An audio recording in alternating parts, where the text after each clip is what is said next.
তীব্র নিন্দা জানাচ্ছি। ওনারা হঠাৎ করে স্বৈরাচারীকে যারা তৈরি করলো, সেই প্রথম আলোর প্রতি এত পীড়িত জাগলো কেন? কথা বলতে হবে, ঠিক কিনা জোরে বলে।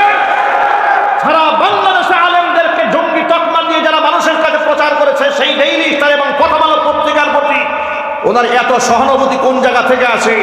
ও ভারতের সহানুভূতি নেই, একটু ক্ষমতায় যাওয়ার স্বাদ জেগেছে। এদেশের মানুষ কোনো ধান্দাবাজকে আগামীতে সাপোর্ট দেবে না।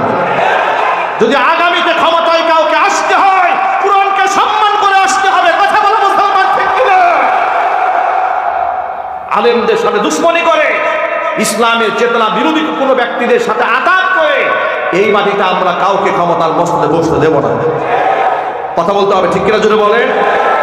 দৈনিক ডেইলি স্টারের পক্ষে সাফাই গাইলেন, এরপরে আপনি প্রথম আলোর পক্ষে সাফাই গাইলেন, ইস্কনের বিরুদ্ধে আপনি চুপ কেন? কথা বলেন না কেন?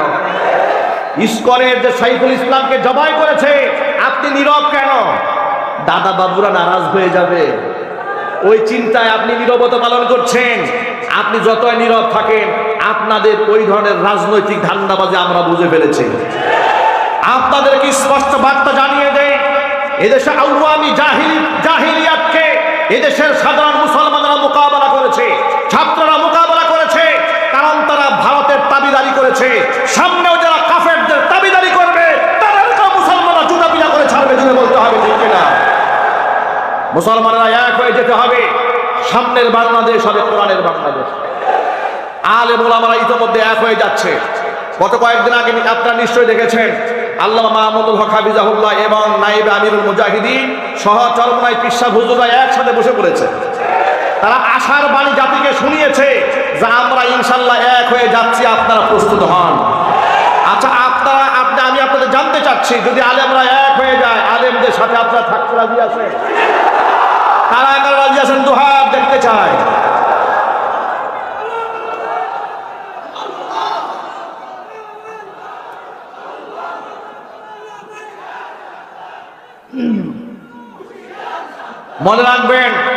মনে রাখবেন, এই দেশের আলেমরা আর বেনামাজির পিছনে দাঁড়িয়ে থাকবে না।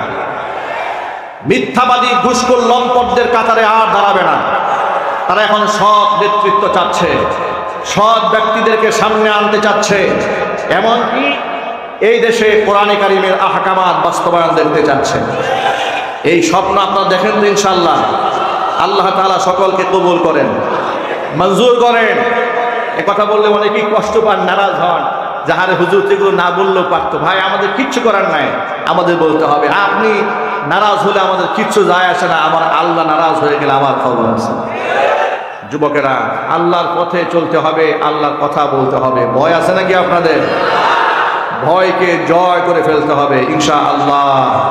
মনে রাখবেন, এই পৃথিবীতে আপনি হয়তো ফুটবল হবেন, না হয় ফুটবল প্লেয়ার হবেন, যে কোনো একটা হতে হবে। যদি আপনি ভয় পান, তাহলে আপনি লাথি খাবেন। যদি আপনি ঘুরে দাঁড়ান, তাহলে লাথি আপনি দেবেন।